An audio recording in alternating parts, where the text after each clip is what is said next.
Kung sa ngalan mo kami magsama-sama, kumikilos ka sa aming pagsamba,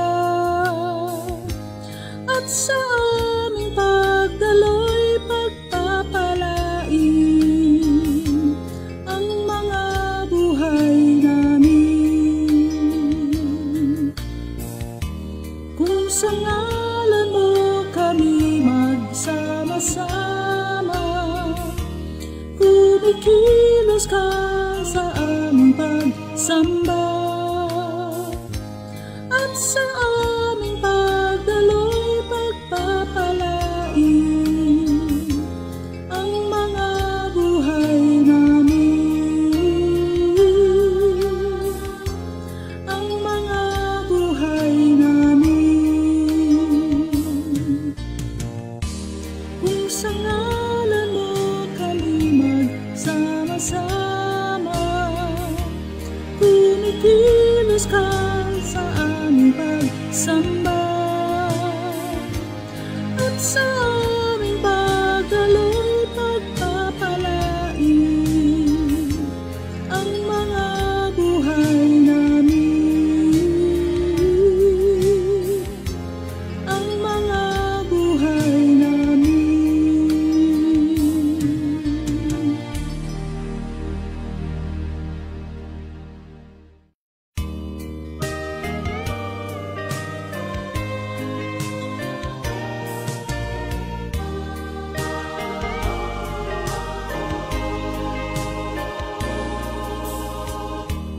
Kung sa ngalan mo kami magsama-sama, kumikilos ka sa aming pagsamba,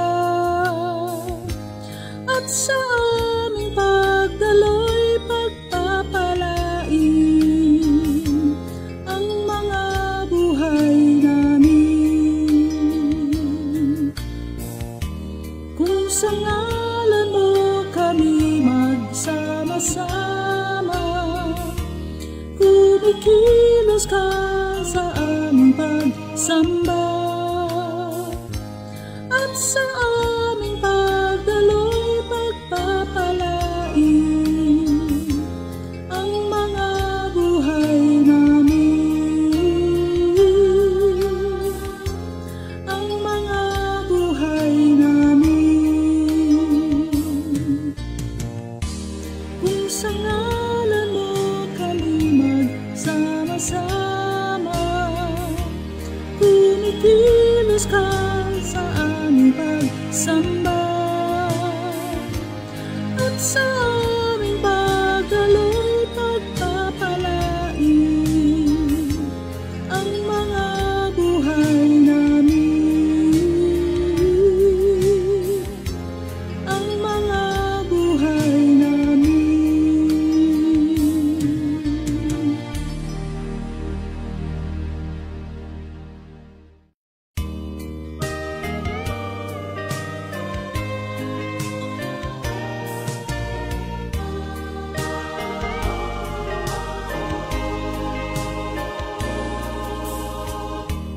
Kung sa ngalan mo kami magsama-sama, kumikilos ka sa aming pagsamba, at sa aming pagdaloy pagpapalain ang mga buhay namin. Kung sa ngalan mo kami magsama-sama, kumikilos ka sa aming pagsamba,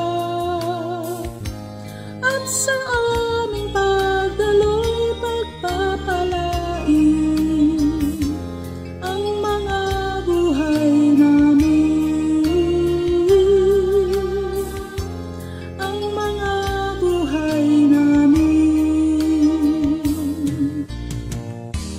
Kung sa ngalan mo kami magsama-sama, kumikilos ka sa aming pagsamba,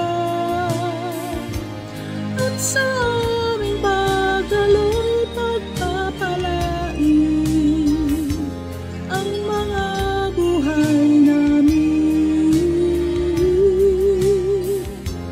ang mga buhay namin.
Yan. Hananim kamsahamnida. Yan. Hananim sarang hamnida. Yan po ibig sabihin nun. Mahal na mahal kita, Panginoon. Hananim sarang hamnida. Hananim sarang heyo. Parang ganon. Mahal na mahal kita, Panginoon. Ang sarap sa umagang bumangon kapag ang iyong puso't isipan ay puno ng pag-ibig ng Diyos. No? Na ang reflection mo everyday, no? Yun naman ang sinasabi sa atin ng talata. Yan, magandang umaga po sa ating lahat. Nakikerry the way kagad ako doon sa message ng kanta. Kasi yan po yung dahilan bakit tayo nagde-devotion everyday eh. Gusto nating sa pagbungad, sa pagsilay ng umaga, o bago pa ang pumutok ang araw, kung medyo maaga-aga pat madilim pa, Ang unang ating mapagbubulay-bulayan at reflection ay ang pag-ibig ng Diyos na laging bago at laging sariwa bawat umaga. Mapalad po tayo because we have come to learn and experience the love of God through our Lord Jesus Christ, through His sacrifice, through His atoning sacrifice on the cross of Calvary. Kaya po sa Diyos ang papuri sa umaga na ito. Yan. Magandang umaga po and welcome again sa ating channel of Hope Daily Devotion. Ngayong araw po ng Friday, October 18, 2024. Yan. Sa lahat po ng may kaarawan, magdiwang tayo ng inyong kaarawan. Pagpalain kayo ng Panginoon. Yan. Hindi ko pa nararanasang merong nagbibiro lang po ako. Hindi ko pa nararanasang merong magpapadala ng kape kay pastor pag umaga. Sarap siguro ng feeling nun.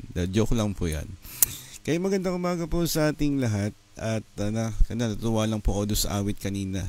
Remembering the 15 years of being in the worship of Korean brothers and sisters.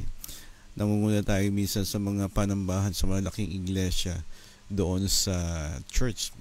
I also have the experience of leading the whole Korean church in service.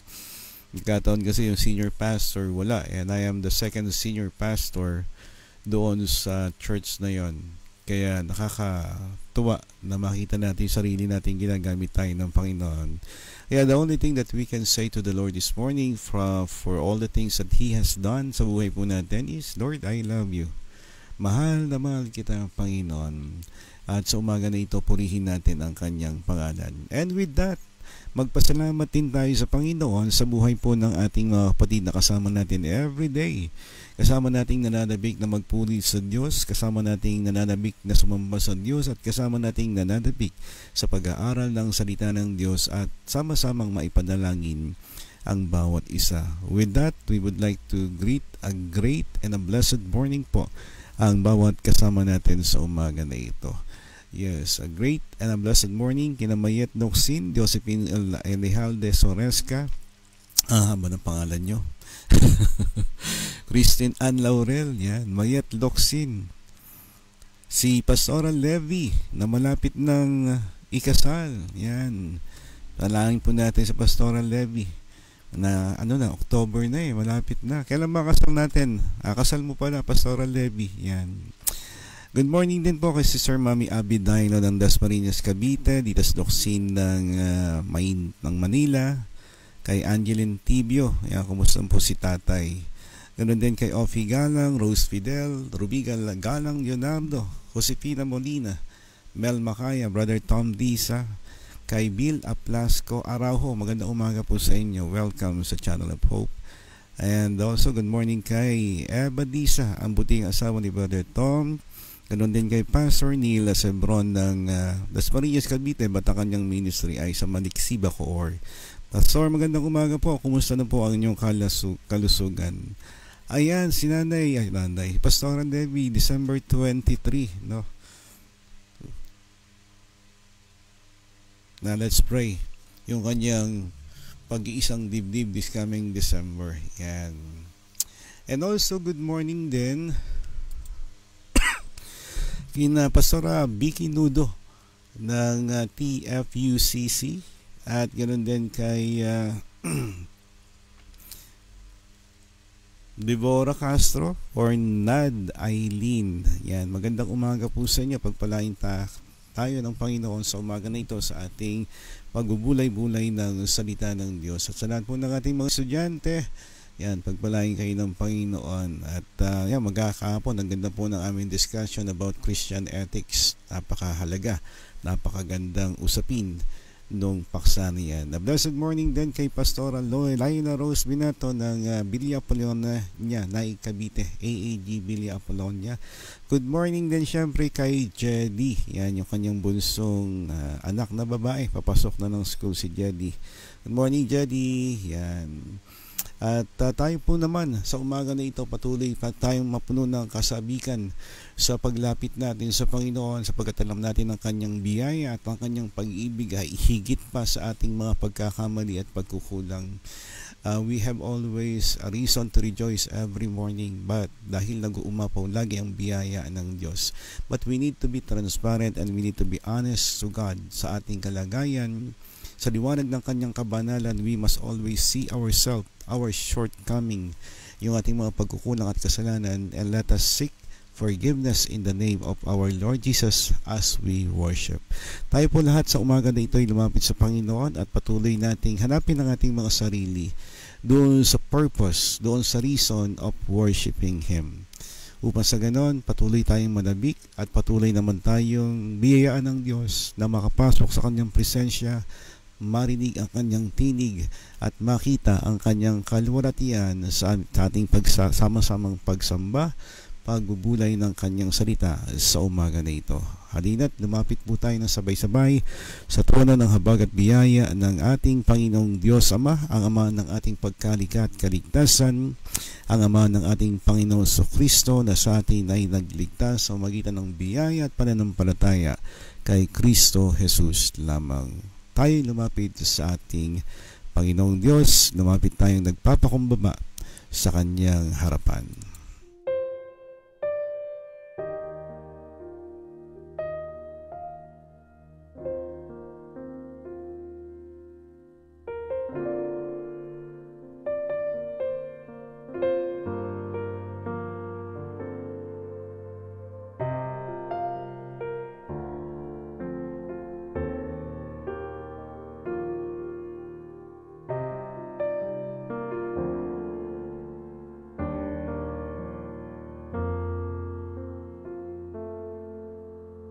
Bakit nga ba pinupuri kita?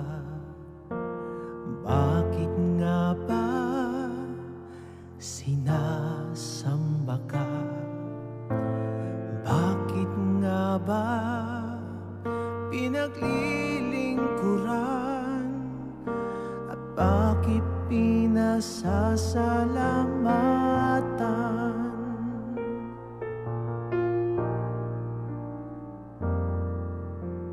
Bakit nga ba pinupuri kita?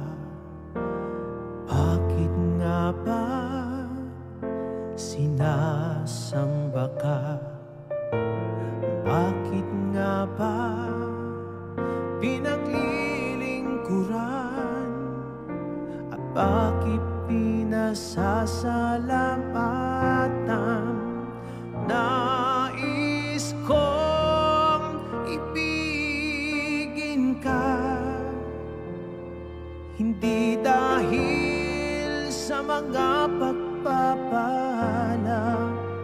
Nais kong ibigin ka, hindi dahil sa himala. Nais kong ibigin ka dahil sa ikaw ay ikaw. Mahal kita, O Diyos, wala nang iba.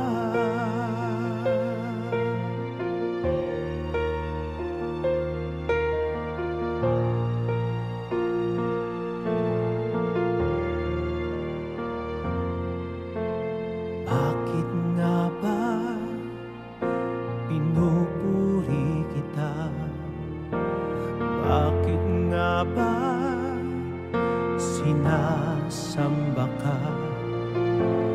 Bakit nga ba pinaglilingkuran? At bakit pinasasalamatan? Nais kong ibigin ka, hindi dahil sa mga pagpapala. Nais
Hindi dahil sa mga pagpapala, nais kong ibigin ka.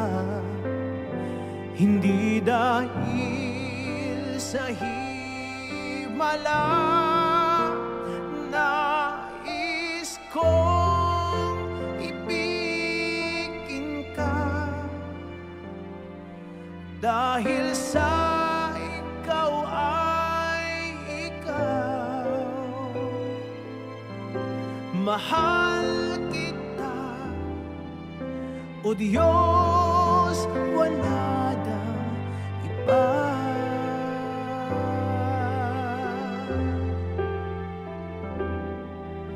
Mahal kita, O Diyos, wala nang iba.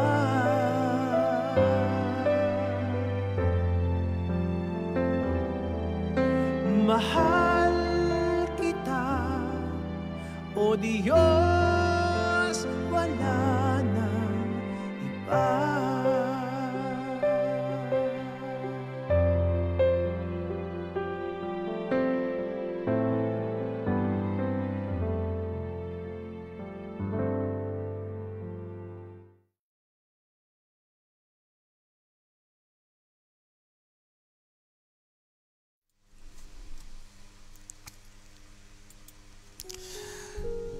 Tayo po ay lumapit sa trono ng kahabagan at biyaya ng ating Panginoon Hesus Kristo. Tayo lumapit sa kanyang kabanalan at patuloy nating buksan at ipahayag po ang laman ng ating mga puso't isipan sa umaga na ito. At patuloy tayong magpakumbaba sa harapan ng kanyang kataas-taasang pangalan at kadakilaan. Tayo po ay manalangin sa umaga na ito. Dakilang Diyos, aming Ama, kami po'y lubos na nagpapasalamat, nagpupuri. Dakila ka, O Diyos, dakila ka. Ang iyong katapatan ay magpawalang hanggan. Ikaw ang Diyos ng kahabagan, pag-ibig, Panginoon. At ang iyong pagmamahal, Panginoon, ay laging bago, laging sariwa. At higit ang iyong pag-ibig, Panginoon, kaysa sa aming mga pagkukulang. Kaya naman dakilang Diyos sa umaga na ito sa harap ng iyong kabanalan, sa harap ng iyong trono ng biyaya at kahabagan, dakilang Diyos. Tanggapin mo, Panginoon, ang aming paglapit. Mapagpakumbabang paglapit, Panginoon, sa iyong kabanalan. Kinikilala, Lord, we're praying that your Holy Spirit to continue to speak to us and search the innermost being of our heart, so that we will be able to realize, nagkamali ba kami? Nagkasala ba kami? Nadungisan ba namin ang iyong pangalan? Anumang karumihan, kasalanan na iyong nakikita sa aming mga pananaw, sa isipan, sa aming mga salitang namutawi, sa aming mga labit bibig, sa mga damdaming aming naramdaman at pag-uugali, Panginoon, ng iyong napagmasdan.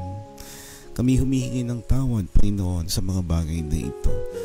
Alam po namin nasa proseso kami ng pagbabago. Alam namin kami nasa proseso ng paglago. Alam po namin kami nasa proseso ng kabanalan at katwiran. Lord, walang araw na hindi kami nagkukulang at nagkakamali. Alam po namin at batid po namin yon. Subalit dahil sa iyong biyaya, palagi mo kaming dinodro, Panginoon, sa iyong salita, sa iyong kabanalan, sa iyong pag-ibig, sa iyong kalooban, so that we will grow in holiness, we will grow in Christ likeness. Sa umaga na ito, kami lumalapit sa pangalan ni Kristo at Kristo lamang.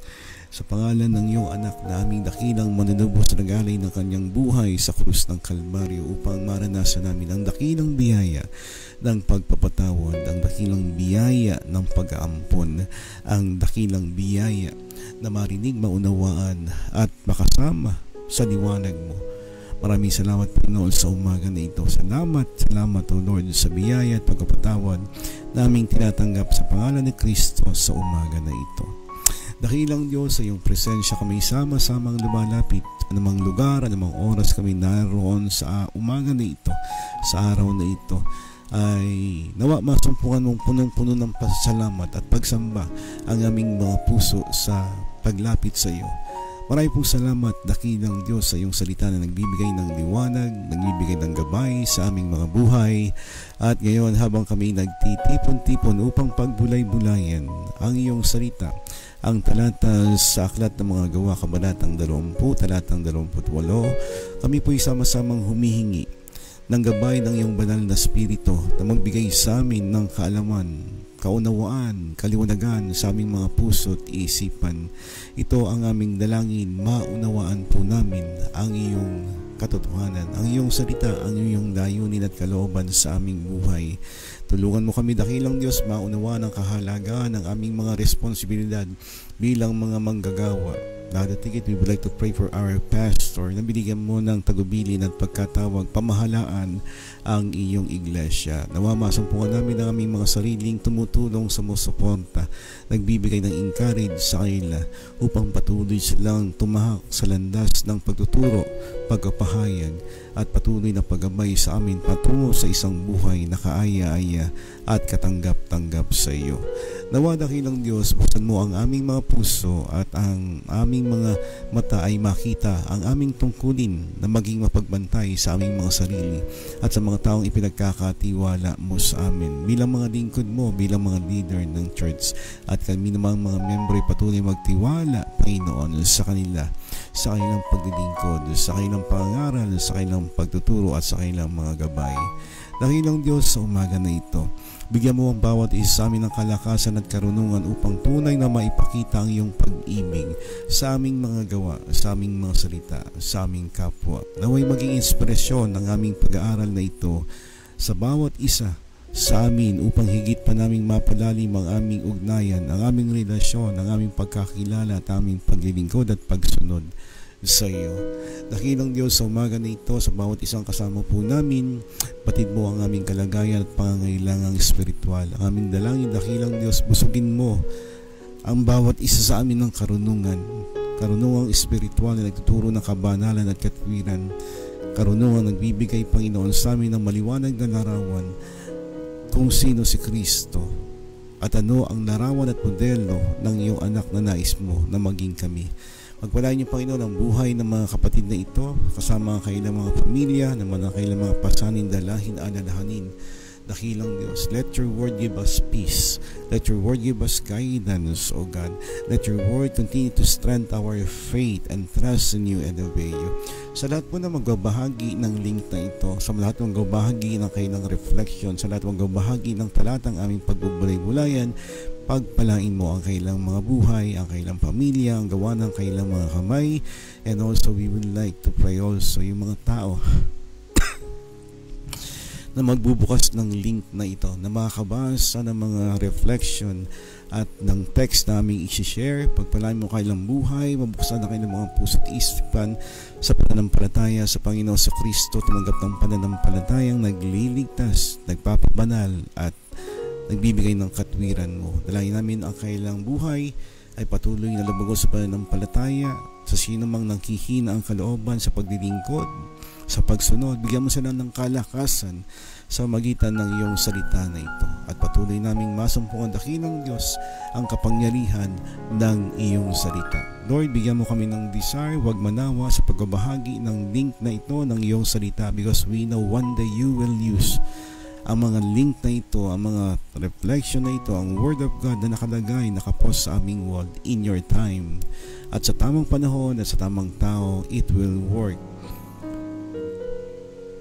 It will give faith, it will give assurance, and it will edify and strengthen their faith.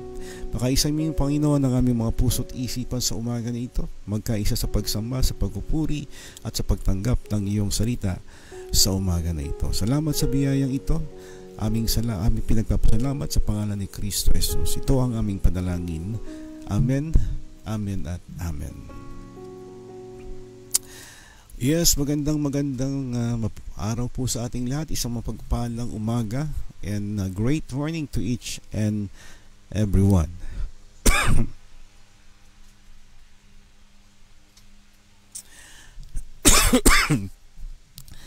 At bago po natin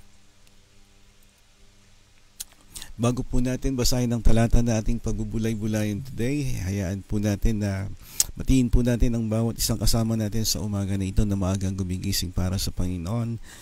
Good morning kay Tatay Robert Alvarez at Mami Flory Alvarez, at humingi po siya ng panalangin para sa kanyang nararamdaman sa kanyang tiyan. Masakit daw yung tiyan niya at papunta sa ospital. Let us pray yung pag-iingat ng Diyos sa kanya at patuloy na kagalingan para sa kanyang nararamdaman na pananakit ng kanyang tiyan. Ganun din ay good morning po kay Irene Feraltachi, Saban Wing Suresca, Gladigo Bartolome, kay Mary Grace Unita, kina Pastor Recio Saavedra, Pastor Gemma Alquiser. Magandang umaga po sa inyo.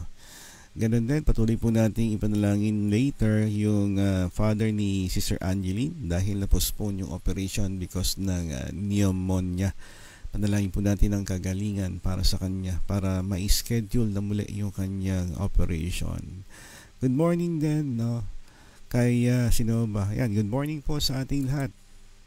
Kina Marisa Ako Ramos, Munet Llanes Ican, John Michael Noche, magandang umaga kapatid. Kay Pastor Lloyd Bartolome, kay Teresa Bautista, kay Ray Burabo, magandang umaga po sa inyo. Pagpalain kayo ng Panginoon. Yan. Okay.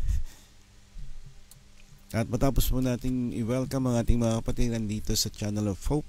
Welcome po. Magandang umaga. Great and blessed morning dito sa ating Channel of Hope Daily Devotion, na kung saan ang ating admonition mga kapatid ay let every scripture bring hope to your heart. Kasi ang salita, bawat salita ng Diyos mayroong kahulugan, therefore mayroong kabuluhan sa lahat ng kanyang nilikha at sa kanyang mga anak. Therefore tayo po ay nagtsatsaga na pag-aralan ang mga talata ng salita ng Diyos upang ating nguyain, upang tayo'y busugin naman at patuloy tayong tumanggap ng spiritual nourishment every morning. Okay? At hayaan niyo po akong imbitahan kayo na basahin po ang ating talata sa umaga na ito nating pagbubulay-bulayan. In relation pa rin po mga kapatid sa araw po, do sa month of appreciation month ng mga pastor, ating pong titingnan at tutunghayan ang ating mga talata mula po sa Gawa chapter 20 verse 28, kung saan ay hinahangad natin at ipinapaunawa sa atin yung kahalagahan ng ministeryo ng mga pastor na kailang pagtuturo, pangangaral, paggabay sa atin upang bigyan natin ng kahalagahan ang kanilang pagtawag, ang kanilang pagsunod at ang kanilang sakripisyo para sa Panginoon at sa ating pangalan upang tayo lumago ayon sa naisin ng Panginoon. Sa araw na ito ating pong tatalakayin ang isang makapangyariang talata mula sa Gawa chapter 20:28 na nagsasabing, mag-ingat kayo sa inyong mga sarili at sa lahat ng kawan na kung saan ang banal na spirito ay nagtatalaga sa inyo ng mga tagapangasiwa upang alagaan ang iglesia ng Diyos na kanyang binili ng kanyang sariling dugo. And let us read sa English version po ito. Basahin po natin ng may paggalang. At ito po ang nasusunod sa Aklat ng mga Gawa, kabanatang 20, talatang 28. Ang sabi po ng payakda, pay careful attention to yourselves and to all the flock in which the Holy Spirit has made you overseers to care for the church of God, which He obtained with His own blood. Muli po nating basahin sa salin sa Tagalog. Ang sabi po ng salita ng Diyos, ingatan ninyo ang inyong mga sarili at ang buong kawan na inilagay ng banal na Espiritu Santo sa inyong pangangasiwa. Pangalagaan ninyo ang iglesia ng Diyos na kanyang tinubos sa pamamagitan ng dugo ng kanyang anak. Ang Diyos nawang sa atin na may bala sa pamamagitan sa pagbasa ng kanyang salita. Purihin ang Diyos. Dito po sa umaga na ito, tandaan po natin that leaders in the church dito sa talata na ito ay tinatawagan ng isang malalim na pagkaunawa sa kanilang mga responsibilidad. Dito ang Apostol Pablo ay kinakausap, iniiwanan ng mga encouragement ang iglesia sa Ephesus. Binibigyan ng paalala na ang iglesia ay sa Diyos At ang iglesia na ito ay binili ng dugo ni Kristo na kailangang pangalagaan ng ating mga pastor. Kaya importante po makita natin, masilip natin, maunawaan natin ang kanilang, ano ang pinagkakatiwala sa kanila, sino ang pinagkakatiwala sa kanila, at paano natin sila matutulungan bilang mga itinalagang pastor ng Diyos sa ating mga buhay, pamilya at iglesia, so that they can work efficiently and faithfully sa kanilang mga ministeryo at tayo maging kalakasan naman sa kanilang buhay at sa kanilang paglilingkod. Okay.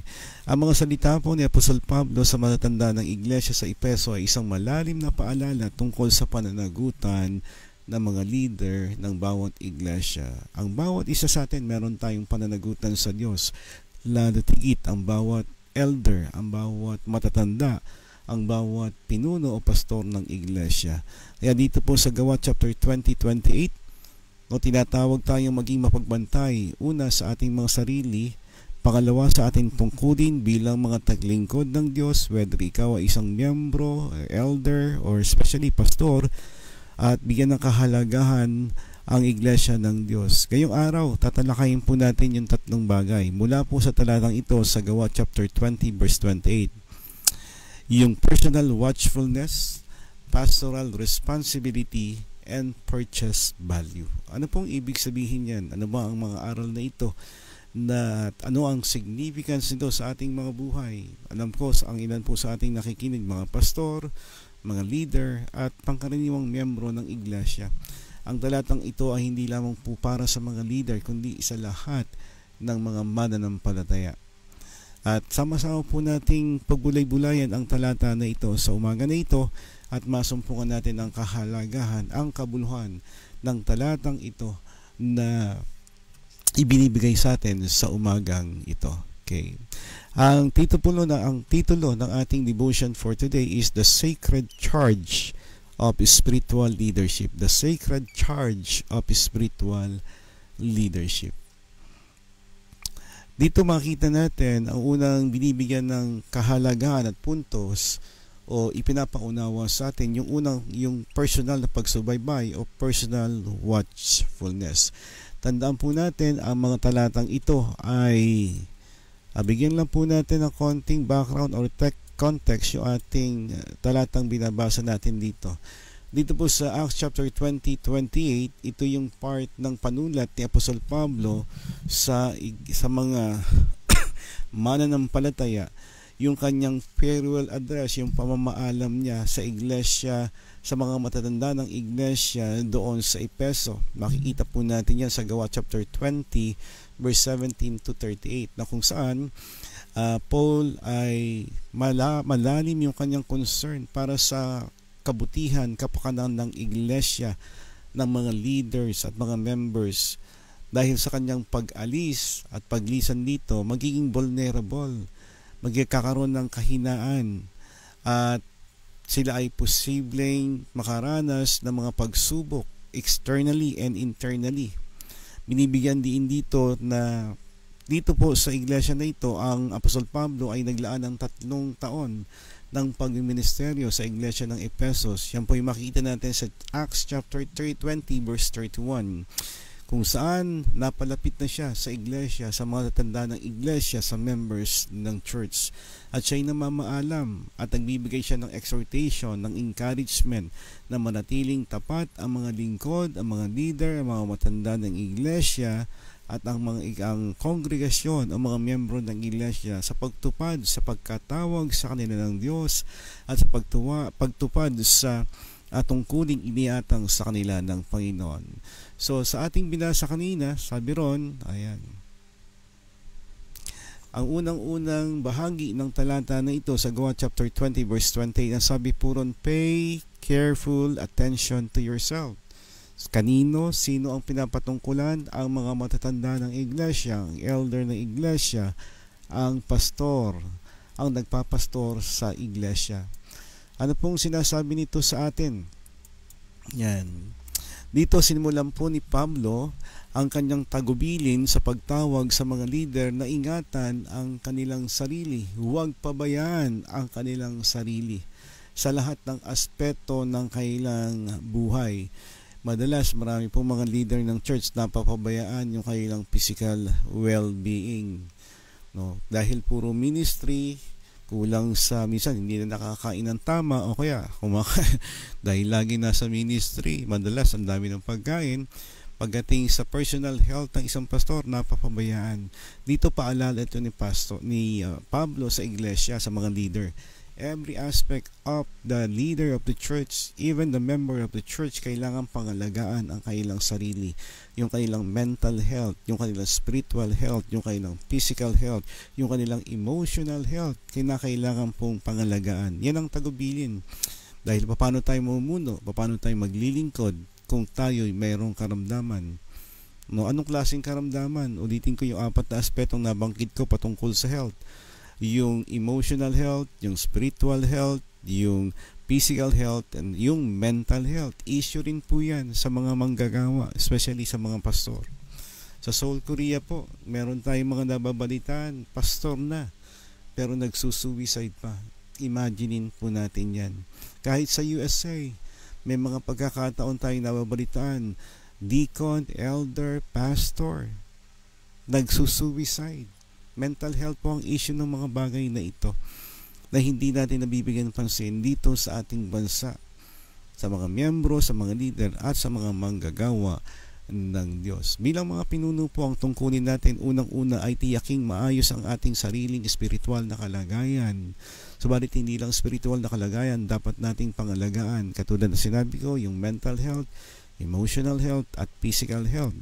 Kung hindi, but especially po yung tinatawag nating spiritual health ng isang leader, ng isang pinuno. Kasi paano niya papaalagaan ang spiritual health ng iba kung ang kanyang sariling spiritual health ay nanganganib na magkaroon ng karamdaman. Kung hindi natin binabantayan ang ating sarili, paano natin mabambantayan ang iba? Yun yung logic na sinasabi rito ni Apostle Pablo, pay careful attention to yourself. O baka yung mga pastor po natin, napapabayaan yung kanilang kalusugan dahil sobrang dedication sa gawain. Tayo po mga kapwa leader o membro ng iglesia, let us remind our pastor, alagaan po natin ang ating pastor sa kanilang kalusugan upang matatili silang malakas, malusog sa paglilingkod at handa lagi doon sa pagsuong sa challenges ng ministry. Ang challenge ng ministry hindi lamang po physical, hindi lamang mental, lalo tigit yung spiritual challenges ng ministry. Kaya na-stress, kaya napapagod, kaya minsan nanlulupaypay kasi walang kalakasan. Naubos ang lakas, hindi na-sustain, hindi nabantayan ang kanilang mga sarili. No? Mapalad nga tayo mga miyembro ng church, may nagbabantay sa ating sa kalusugang espiritual.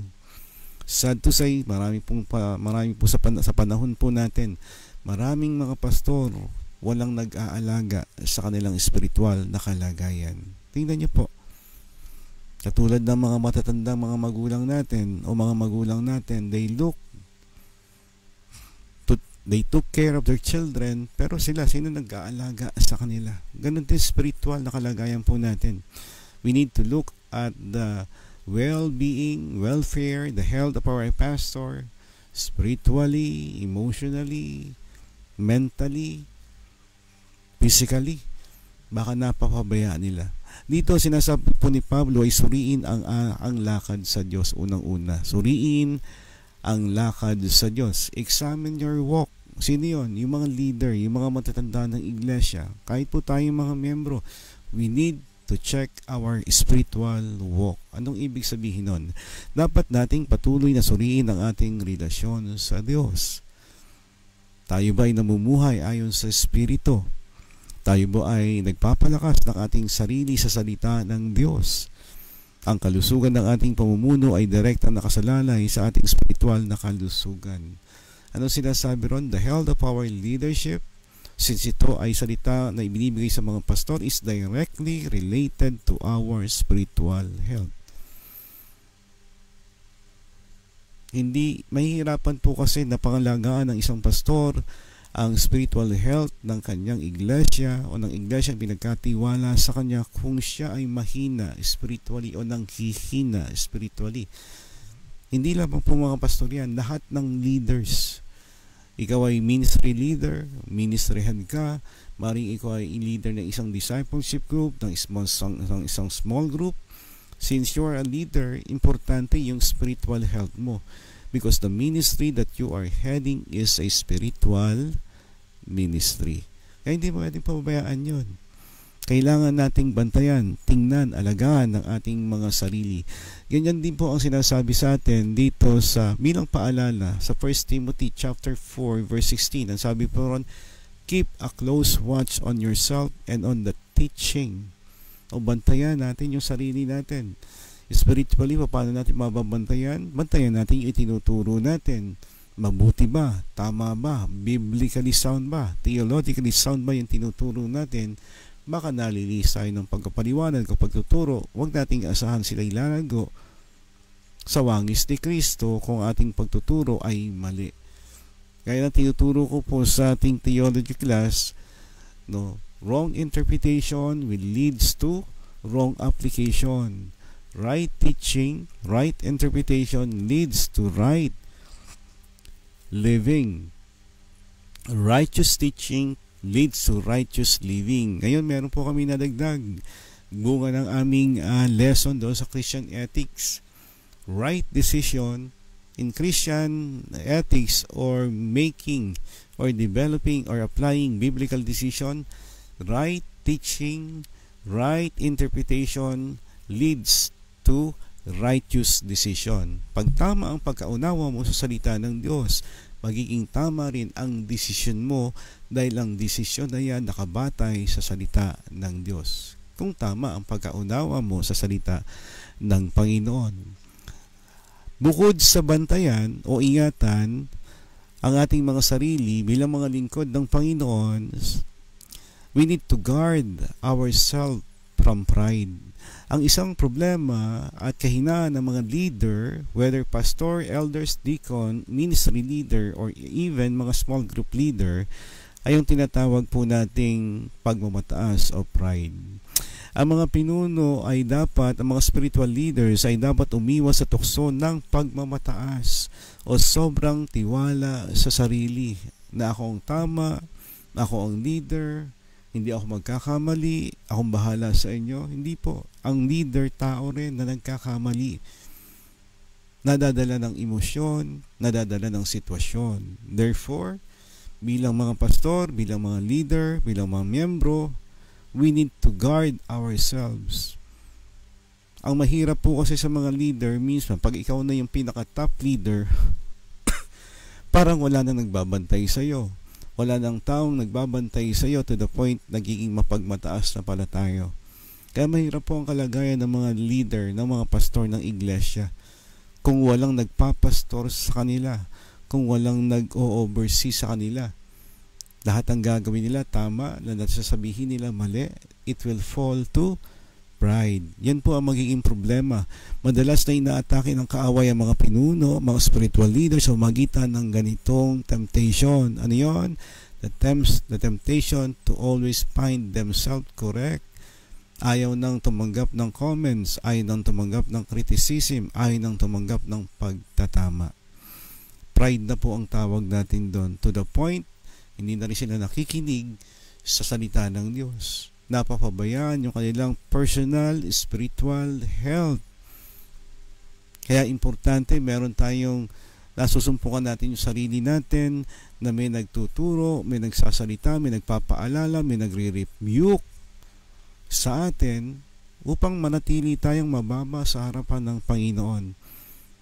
Dapat tayong maging mapagpakumbaba at patuloy na umasa sa Diyos at Diyos at Diyos lamang bilang mga leader ng church. Pero yan ay applicable din po sa mga members, hindi lang po sa leader ng church.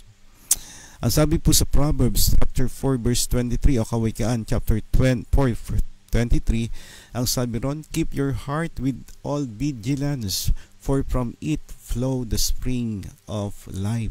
Ingatan mo ang iyong puso ng buong sikap sapagkat dito nagmumula ang mga bukal ng buhay. So yung puso, hindi lamang po physical health ang ating sinasabi diyan, pati yung ating spiritual health. Ang sabi ni David, itinatago ko sa aking puso ang iyong salita upang ako sa iyo'y hindi magkasala. Kailan nagkakasala, kailan nagkakaroon ng pagmamalaki ang isang leader? Kapag hindi na naitatanim sa kanyang puso ang salita ng Diyos. Because ang word ng salita, ang salita ng Panginoon laging magpapaalala sa atin na ang Diyos ang kataas-taasan, ang Diyos ang nagtalaga sa atin, ang Diyos ang naglagay sa atin dito. We are just a humble servant of God.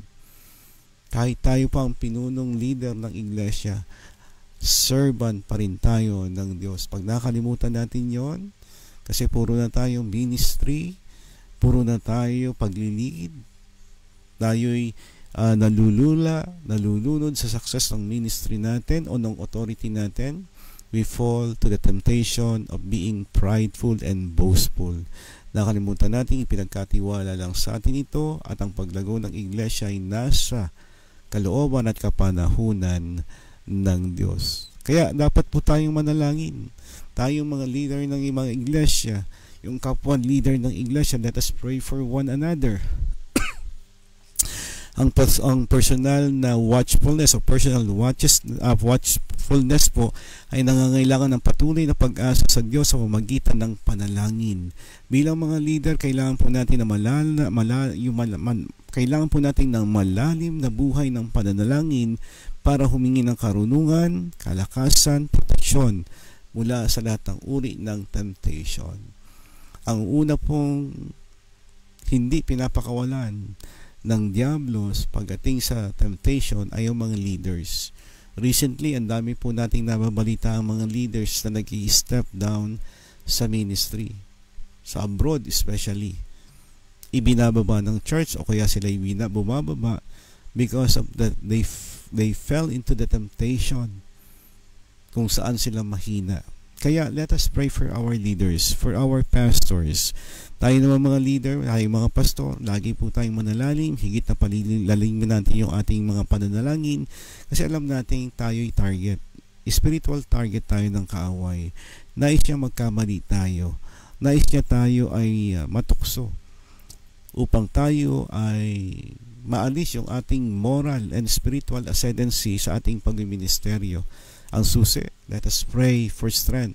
Let us pray for our leader for strength. Let us pray for one another. Kaya po bilang mga leader ng iglesia o membro man ng iglesia, huwag nating pabayaan ang ating mga sariling spiritual na kalagayan. Dapat nating alagaan ang ating mga kaluluwa sa parehong paraan ng pag-aalaga sa atin ng iba, yung pag-aalaga natin sa iba. Mula sa isang matibay na spiritual na kalagayan, tayo po ay makakapanguna ng maayos at susunod ng maayos sa Diyos. We need to grow spiritually. Tandaan po natin, we must have or practice personal watchfulness. Binabantayan mo ba yung sarili mo sa pagkakamali? Binabantayan mo ba yung sarili mo sa pagiging complacent? Binabantayan mo yung sarili mo sa pagkakahulog sa tukso ng pagiging boastful and prideful? Kung hindi, mahuhulog tayo kasi hindi tayo nagbabantay. O dili kaya naman, bigyan natin. Hilingan natin sa ating kapwa leader ng iglesia, tingnan tayo, bantayan tayo, baka tayo'y nahuhulog sa tukso. Upang sa ganon, makita natin yung ating mga sariling nailalayo sa anumang bagay na maaring ikapahamak ng ating mga sarili at ikapahamak ng iglesyang ipinagkatiwala sa atin ng Diyos. Pangalawang bagay na itinuturo po sa atin ng talata na ito, at tandaan po natin ito, yung sa bawat leader po, whether pastors, elder, deacons, ministry leader, at mga small group leader po natin, you cannot lead others where yourself are not going. Hindi mo madadala ang mga tao sa isang lugar na hindi mo pupuntahan. Kung ang landas ng isang pastor ay patungo sa wangis ni Kristo, madadala niya ang iglesia patungo sa wangis ni Kristo. Kung ang kanyang buhay ay patungo lumalago sa kabanalan at katwiran, madadala niya ang iglesia sa isang buhay na kalugod-lugod sa Diyos na lumalago rin naman sa kabanalan at katwiran. Kung siya ay lumalago sa karunungan kay Kristo Jesus at karunungan sa Diyos, doon niya madadala ang kanyang iglesyang ipinagkatiwala sa kanya ng Diyos. Kaya po tandaan po natin, spiritual leadership begin with self-examination and a strong personal relationship with God. Tandaan po natin, ulitin ko, as leaders, we cannot lead others where we ourselves are not going. Hindi po ganun eh. Ang dakila po nating pinuno, pastol, ay si Kristo. Nasaan si Kristo? Nasa kalangitan. Doon tayo dadali ng Panginoon. Sa kabanalan, katwiran, kalulatian, at habang buhay o walang hanggang buhay na meron siya. Kaya yun po ang ating challenge sa umaga na ito sa ating mga manlilingkod. Pangalawa, hindi lamang po yung personal watchfulness ang dapat na gawin ng mga manggagawa at ang bawat isa na naglilingkod sa Panginoon, kundi yung personal responsibility. Personal responsibility. Ano pong ibig sabihin ito? Ang sabi po ng ating talata, pay careful attention to yourself. Hindi natatapos doon. Hindi lang yung sarili nila ang dapat nilang bantayan at ingatan, kundi sabi niya, and to all the flock in which the Holy Spirit has made you overseer. Ingatan nyo, hindi lamang ang inyong mga sarili, kundi ang buong kawan na iniligay ng Espiritu Santo sa inyo bilang mga tagapangasiwa. Ano po ang sinasabi sa atin ng talata na ito? Sumunod, ang sabi ni Pablo dyan ay binigyan niya ng diin ang pamumunong pastoral o yung pastoral leadership. Ang mga pinuno ay tinatawag upang pangalagaan ng kawan, isang taninhaga para sa iglesia. Ang Espiritu Santo ang nagtatalaga sa kanila bilang tagapangasiwa na nagbibigay ng banal na otoridad at responsibilidad sa pamumuno sa iglesia ng Diyos. Ano po ang dapat gawin? Ano ang tinuturo? Ano ang ipinamamanhik sa atin? Shepherd the flock, pangalagaan ang kawan. Yan po ang number 1 responsibility ng mga itinalagaan ng Diyos sa iglesia at sa bawat pamilyang bahagi ng iglesia. Ang pangunahing gawain ng mga tagapangasiwa ay maging pastol, magpakain ng salita ng Diyos, pangalagaan, gabayan. Kasama rito ang pagpapakain ng kawan ng tamang aral, pag-akay sa katotohanan, at pagprotekta sa kanila mula sa espiritual na kapahamakan. Gaya po ng sinasabi sa unang Pedro chapter 5 verse 2, ang sabi po ron, pangalagaan ninyo ang kawan na nasa inyo, hindi sa pilitan, kundi kusang loob. Shepherd the flock of God that is among you, exercising oversight, bantayan, pakainin, gabayan, not under compulsion, hindi napipilitan, but willingly, kusang loob, as God would have you. Yan ang nais ng Diyos para sa mga pastor. Buong puso, kagalakan, kusang loob, pangalagaan, protektahan, pakainin ang iglesia para sa kanilang kalusugan. Hindi lamang po yung shepherd the flock ang sinasabi diyan. Kailangan din po nating nakita pag sinabi po nating personal responsibility, hindi lamang yung shepherding the flock, kundi protect them from danger. Hindi lang aalagaan, hindi lang papakainin, kundi bantayan, ilayo sa lahat ng anumang panganib, spiritual na kapahamakan. Dapat maging mapagbantay ang mga leader laban sa mga maling turo at mga espiritual na lobo na naghahangad sirain ng kawan, gaya ng sinasabi sa Gawa chapter 28 at chapter 20 verse 29 kung babasahin natin yung kasunod. Lalo po ngayon sa panahon na ito, maraming naglipa ng mga gawain, tinuturuan ng mga pastor ng mga iglesia, ang mga miyembro ng ibang iglesia na kung saan nalalayo sa katotohanan ang kanilang itinuturo, na kung saan malayo sa liwa doon sa tinuturo ng mga pastor sa kanilang iglesia. Marami po yan. Mag-ingat po tayo. Mag-ingat po tayo dahil ang ipapahamak niyan ay yung ating mga sarili, ang ating mga kaluluwa, ang ating pamilya, at kung ikaw ang pastor na nalalagay sa ganitong kalagayan, ang buong iglesia ay madalagay sa kapahamakan. Protect your sheep from danger, from spiritual danger. Yan po yung nais nung talata na ito. Kapag sinabi nating pastoral responsibility, we must protect them. Gaya na sinasabi sa Matthew chapter 7 verse 15, ang sabi ron, beware of false prophet. Naglipa na po ang mga false leaders, false teachers, false pastors sa ating panahon, who come to you in sheep's clothing but inwardly are ravenous wolves. Mag-ingat kayo sa mga huwad na propeta na pupunta sa inyo na may anyong tupa, ngunit sa loob ay mabangis na lobo. Kaya wag po tayo magtataka kapag ang ating mga spiritual leaders, pastor, elder, masyadong mahigpit kasi nagbabantay sila. Wala namang nagbabantay na maluwag. Pag nagbabantay ng maluwag, malalagay sa alangan. Isipin nyo na lang yung isang gwardiya. Maluwag ang kanyang pagbabantay sa isang department store. Maluwag ang kanyang pagbabantay doon sa establishment ng kanyang pinagbabantayan. Maraming panganib ang pwedeng mangyari. Pwedeng mapagnakawan, pwedeng makapasok ang masasamang elemento, makasira ng establishment. Ganon din po ang nangyayari sa mga iglesia ngayon. Napapasok ang mga iglesia ng mga taong nire-represent yung maling aral. I've seen and I have experienced. May mga pastor na nakakausap po tayo, nakapasok sa amin ganitong tao. At ang dala-dala niya ay yung turo ng ganitong grupo. Mali, saliwa, malayo sa Biblia, bulaan ng kailang turo. Bakit nakapasok? Kasi maluwag ang pintuan. Bakit nakagulo? Kasi maluwag ang pagbabantay. Kaya wag po tayong sasama ang loob kapag ang pagbabantay ng ating mga pastor na itinalaga ng Diyos sa ating buhay ay may kahigpitan. Para po sa atin yon, para pangalagaan tayo sa mga maling aral at maling turo. Kaya po, pag sinabi po nating pastoral responsibility, hindi lamang yung protect the sheep or pastor the sheep.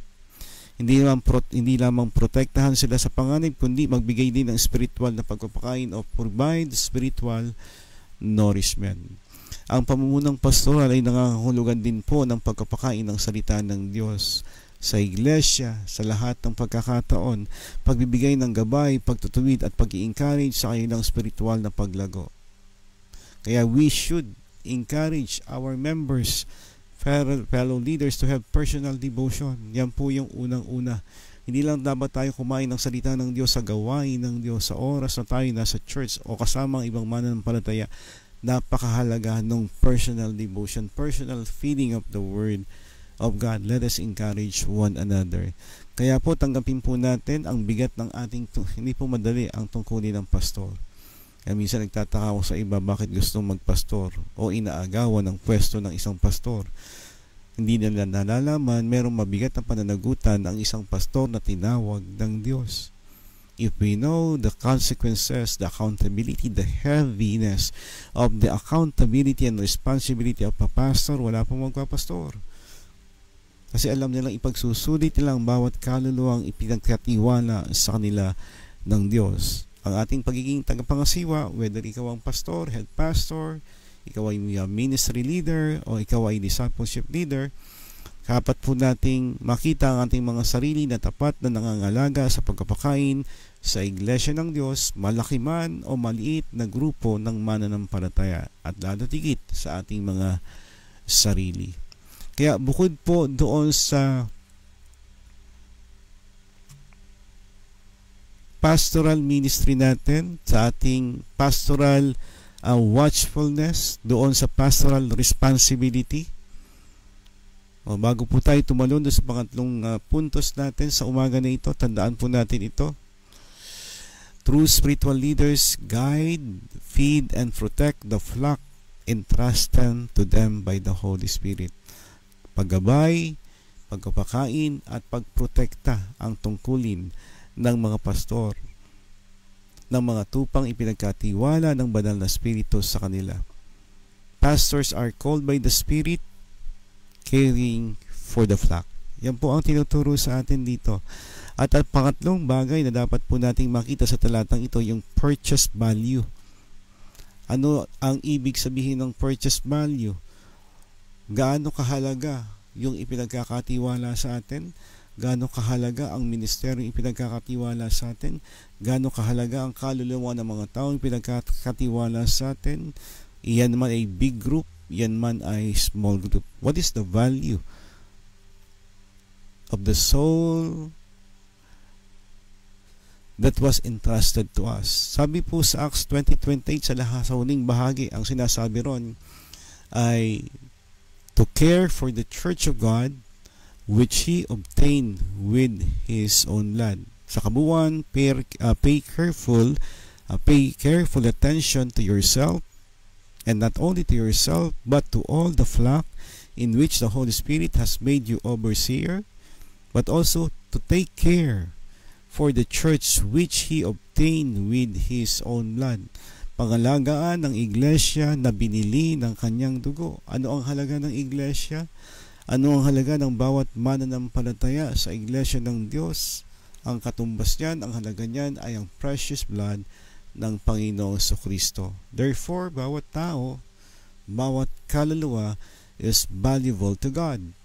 So therefore, tayong mga tagapangasiwa, steward, pangangalagaan natin, kailangan na natin makita yung value ng bawat kaluluwa na ito. Kaya po sa bandang huli, pinaalalahanan tayo ni Pablo sa napakahalagang halaga ng bawat miyembro ng iglesia. Ang iglesia ang bayan ng Diyos, ang iglesia ang katawan ni Kristo, ang iglesia ang tinubos ng dugo ni Kristo. Ganyan po kahalaga ang bawat bahagi ng iglesia. Pare-pareho lang po ang halagang ipinantubos sa ating mga kaluluwa. Therefore, pare-pareho lang tayo ng halaga sa Diyos. Pare-pareho lang tayo ng halaga sa Diyos. Ang iglesia hindi lamang isang institusyon, organisasyon, fellowship o samahan. Ito ay pag-aari ng Diyos dahil ito ay binili sa pamamagitan ng dugo ng kanyang bugtong na anak na si Kristo Jesus. If you belong to the church, you belong to Christ. If you belong to Christ, you belong to God. If you belong to a certain ministry that was purchased by the blood of Jesus Christ, you belong to God.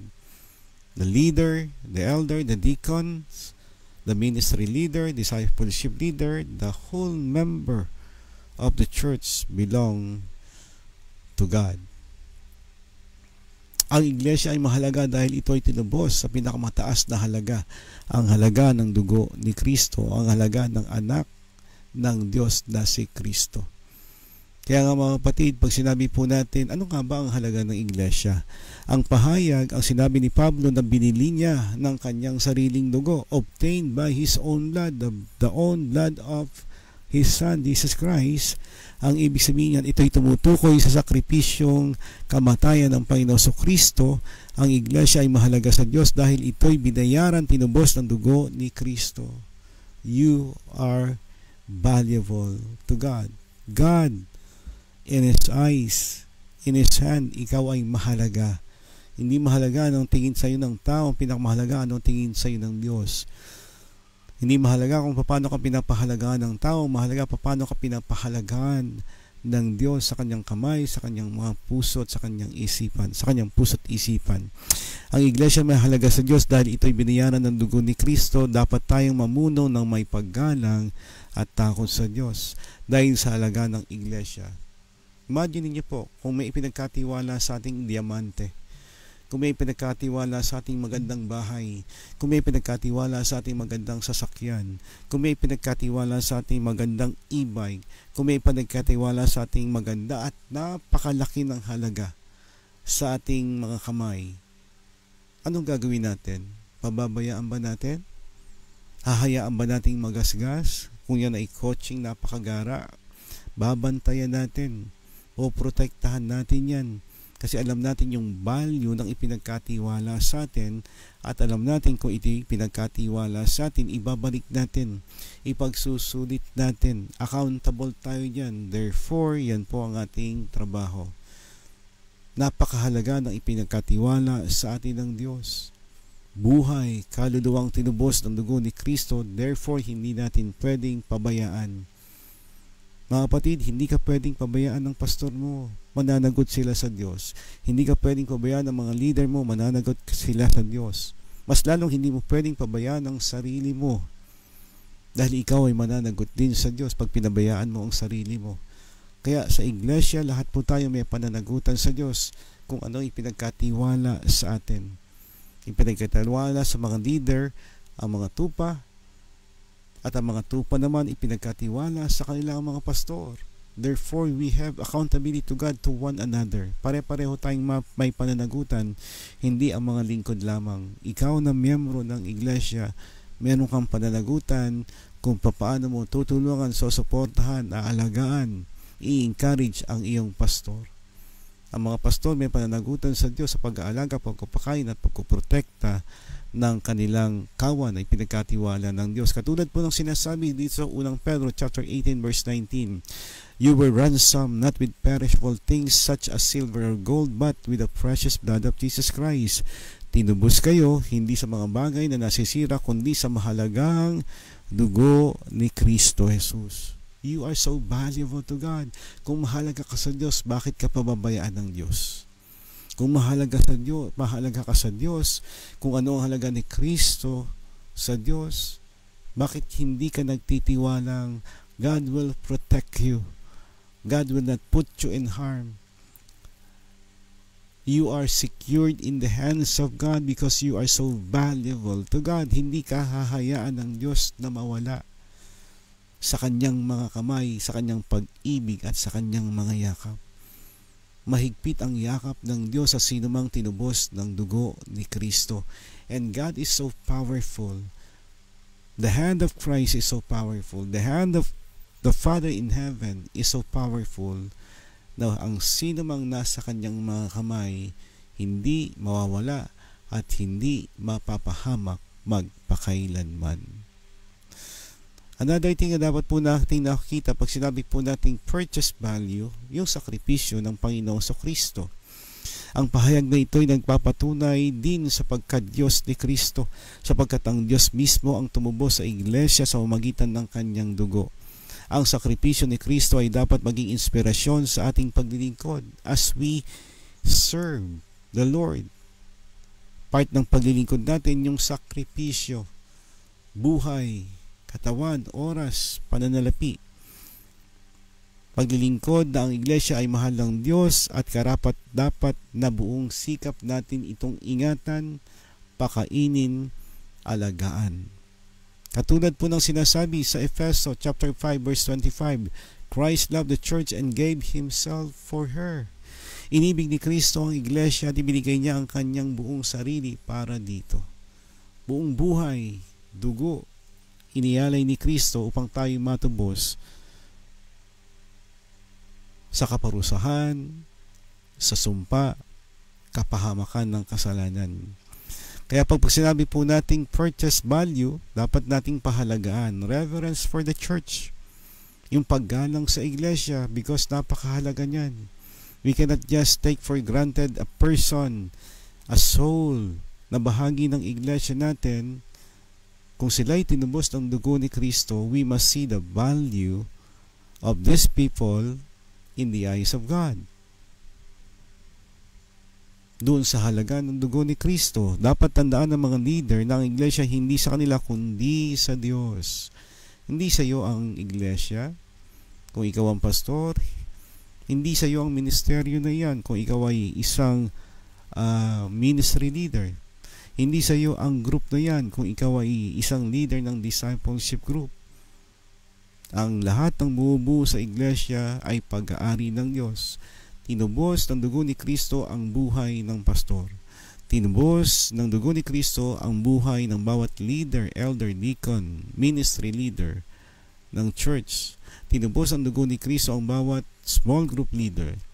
Tinubos ang dugo ni Kristo ang bawat miyembro ng iglesyang nanampalataya kay Kristo. Therefore, walang pwedeng umangkin ng iglesyang kinabibilangan mo. Walang pastor ang pwedeng umangkin na kanya ang iglesia na yan sapagkat hindi siya ang nagbayad, tumubos ng dugo para sa kaligtasan ng mga tao. Therefore, kanino dapat ang ating loyalty? Kanino dapat ang ating faithfulness? Kanino dapat ang ating pagsunod? Kay Kristo Jesus na siyang tumubos ng ating buhay at nagbigay sa atin ng pananampalataya ng kaligtasan. It's wrong faithfulness. Kapag ang faithfulness natin nasa taong lingkod ng Diyos na at hindi nasa Diyos, that is wrong faithfulness.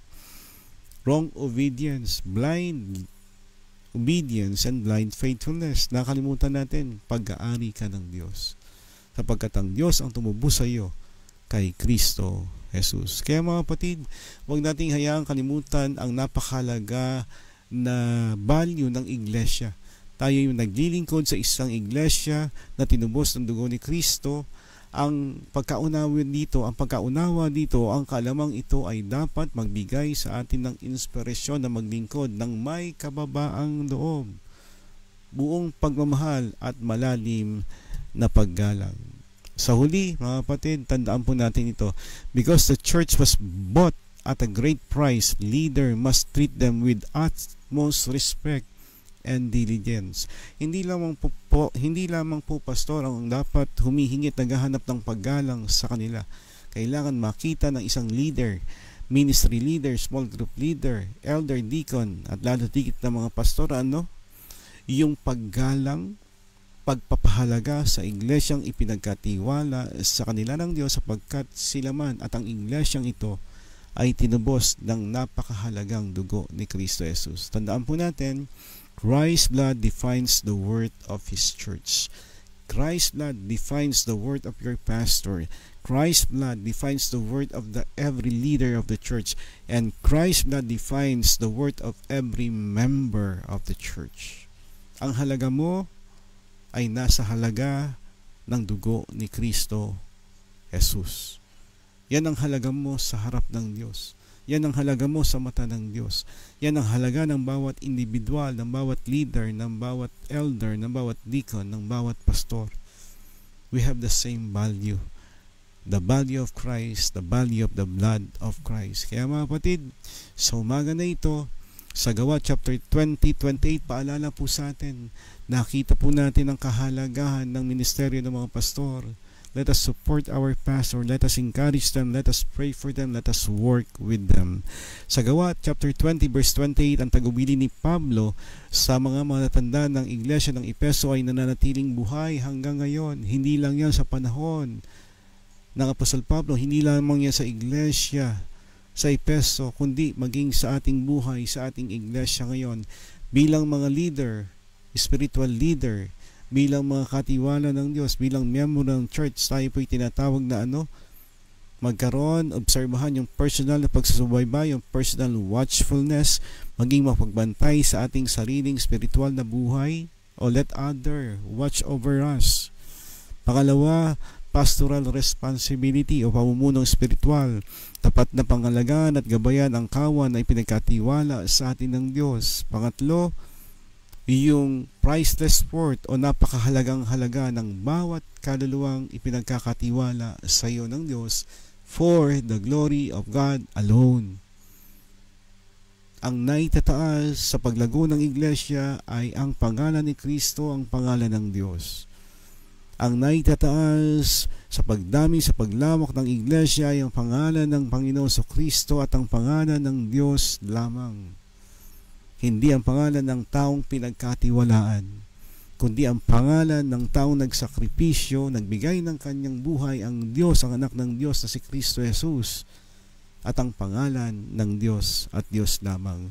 Nawa po mga kapatid, ating panghawakan ang banal na pananagutang ito ng buong puso. Wag po tayong hinawa, huwag tayong susuko. You are accountable to God. Kung nasaan ka man, kung gaano man karaming pinagkatiwala sa iyo ng Diyos, you are accountable to God. Ikaw bilang individual, bilang miyembro, accountable ka sa mga bagay na tinanggap mula sa Panginoon. Yung bagong buhay, yung kaligtasan, yung buhay na walang hanggan. Pananagutan mo yan sa Diyos. Therefore, find your ways on how to grow in your faith sa ilalim ng pangangalaga ng mga leaders na itinaga sa iyo ng Diyos. Lagi nating isipin, ito na ating paglilingkod ay isang pribilehiyo. Walang maikukumparang bagay sa mundo, walang maikukumparang halaga ng bagay sa mundo ang halaga ng bawat isang tinubos ng dugo ni Kristo. Higit ang halaga mo sa buhay ng isang magandang bahay, higit ang halaga ng buhay mo sa isang malaking mansyon, higit ang halaga mo sa buhay ng isang napakalaking building at pinakamaraming ginto o material dito sa lupa. Walang halaga na material dito sa mundo ang pwedeng itapat sa halaga na ipinangtubos sa buhay mo. walang halaga, walang anumang halaga ng material na bagay dito sa mundo ang pwedeng itumba sa halaga ng dugo ni Kristo na ibinigay, isinakripisyo at ipinangtubos sa iyo. Pahalagahan mo ang buhay na walang hanggan. Pahalagahan mo ang paglilingkod. Pahalagahan mo ang ministeryo. Pahalagahan mo yung pribileyo. Huwag kang sumuko, magpatuloy ka sapagkat sa takdang panahon, ikaw ay aani. Sa panahon ng Diyos, sa kapanahunan ng Diyos, sa kaparaanan ng Diyos, tayo'y magtatagumpay. Be aware. Pagharap natin sa Diyos, anumang ipinagkatiwala sa atin ng Diyos, ipagsusulit natin sa Diyos. Kaya sa umaga nito mga kapatid, anuman ang itinuturo sa atin, anuman ang paalala sa atin, anuman ang pagtatama, pagtutuwid, pagsansala ng Diyos sa atin, tanggapin po natin na maluwag sa ating mga puso't isipan sapagkat yan po ang kailangan nating marinig at malaman sa umaga na ito at yan ang magiging hakbang upang tayo'y lumago ng may katapatan at maranasan natin ang buhay na pinangungunahan ng salita ng Diyos at ng banal na Espiritu ng Diyos. Tayo po'y manalangin, ipagpasalamat natin ang salita, ang pagtuturo, pagtatama, pagtutuwid, pagsansala ng Diyos sa atin sa umaga na ito, and later, let us pray for one another. Tayo po ay manalangin.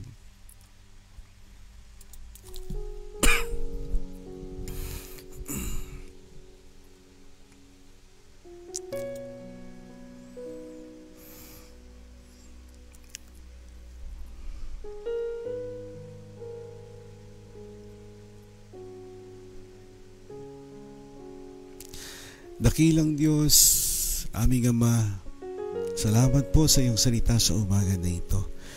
Muli po naming ipinagpapasalamat at lubos na ipinagpapasalamat ang anumang pagtuturo mo sa amin sa umaga na ito. Ang anumang paalalang tinanggap namin sa umaga na ito.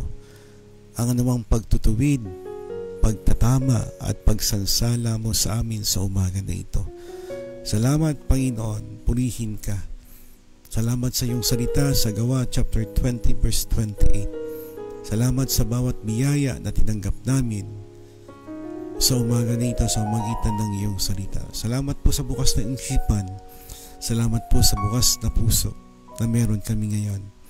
Salamat, Panginoon, that you have given us the desire to wake up and to the desire to listen and to hear your word sa umaga na ito. Sapagkat punong-puno po ng biyaya, kahalagahan ang iyong itinuturo sa amin sa umaga na ito. Lord, sa aming paglapit sa iyo, kami po'y humihingi ng kalakasan. Kami po'y humihingi ng tawad, dakilang Diyos, sa aming mga pagkukulang. Gabayan niyo, dakilang Diyos, ang buhay ng bawat isa. Gabayan niyo po kami, Panginoon, sa aming paglapit sa iyo. Lord, we would like to pray, Panginoon, ang bawat isang tumanggap ng iyong salita, tumanggap din ng pagkaunawa, tumanggap ng hamon, tumanggap ng pagtuturo, tumanggap dakilang Diyos ng pagtatama, pagtutuwid at pagsalansala.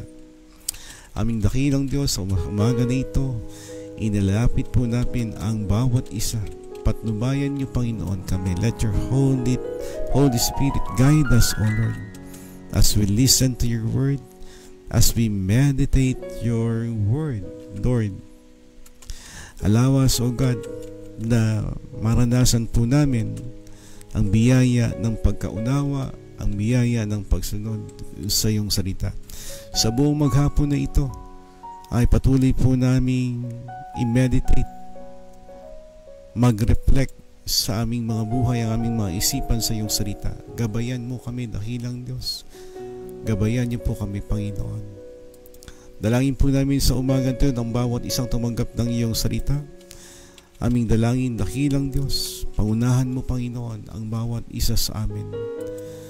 Masumpungan namin ang aming mga sarili na nauunawaan ang kahalagahan ng buhay ng kaluluwang ipinagkatiwala mo sa amin. Sa umaga na ito, dakilang Diyos, patuloy mong ibalik, Panginoon, sa amin. Sariwain po namin, dakilang Diyos, kung bakit kami sumunod sa tawag ng paglilingkod sa pamumuno sa iglesia mo. Allow us, O God, to remember na merong kaming dakilang tungkulin Nauna, ingatan ng aming mga sarili at ang buong iglesia, ang buong kawan na ipinagkatiwala mo sa amin. Hindi kung paano kami ay pinili mo, dakilang Diyos, sa gawain na ito. Ikaw rin ang pumili ng mga tao kung saan mo kami ilalagay at mga tao ay pagkakatiwala mo sa amin. Yan ay gawa ng banal na Espiritu. Yan ay ministeryo ng banal na Espiritu. Ang pangangalaga at pagbibigay ng direksyon sa iyong iglesia, Panginoon. Kami po'y dinadalangin namin, dakilang Diyos, na patuloy at lubos naming maunawaan yung value ng iglesia, yung value ng iyong dugo, ang value ng kaligtasan at buhay na walang hanggan, na hindi kami maging complacent sa pangangalaga sa bawat miyembrong ipinagkatiwala mo sa amin, na ingatan namin sila ayon sa karunungan, kalakasan, gabay na ibinibigay mo sa amin, sapagkat kung paano ang pinantubos dito ay banal na dugo, pinababanal din ng dugo mo ang iglesia, ang bawat buhay ng mga lingkod, ang bawat buhay ng mga miyembro. Lord, turuan mo kaming alalahanin na ang iglesia ay mahalaga sapagkat ito ay tinubos ng buhay ng dugo ng aming Panginoon Kristo. Tulungan mo kaming magpakumbaba, magpakasigasig sa pangangalaga ng aming mga spiritual na buhay at ang mga spiritual na buhay na ipinagkakatiwala mo sa amin. Turuan mo kami maging matapat na pastol, mga leaders, members ng iglesia. At nawa, Panginoon, lagi kaming maging tapat at may sagasig sa paglilingkod sa iyo. Dakilang Diyos, aming Ama, sama-sama po kaming nagpapakumbaba sa iyong harapan sa umaga na ito. Lubos na nagpapasalamat sa iyong walang hanggang pag-ibig at pagkatawag mo sa amin bilang lingkod, bilang pastor, bilang leader, elder, deacon, ministry leader, worship leader, discipleship leader, small group leader ng aming iglesia. Salamat po sa dugo ni Kristo na nagbigay ng halaga sa amin at sa buong iglesyang ipinagkatiwala mo sa amin. Tulungan niyo po kami, dakilang Diyos. Tulungan niyo kami, Panginoon, sa gabay ng banal na Espiritu na maging mabuting tagapanguna, na bantayan ang aming mga sarili at ang mga taong ipinagkatiwala mo sa amin. Bigyan niyo po kami, dakilang Diyos, ng karunungan, tibay ng loob at pusong mapagmahal upang mapangalagaan at may paglingkod namin ang iglesia ayon sa iyong kalooban. Dakilang Diyos, aming dalangin, araw-araw mong ipaalala sa amin na kami iyong mga tagapaglingkod lamang. Ang iglesia ay sa iyo. Ikaw ang tumubos sa iglesia sa magitan ng iyong dugo na si Kristo. Kaya naman, ikaw dapat ang maghari sa iglesia na ito. Ikaw ang dapat masunod sa iglesia na ito. Allow us, O God, to be reminded na katiwala lamang kami. Hindi kami pwedeng umastang nagmamay-ari ng buhay na tinubos ng dugo ni Kristo.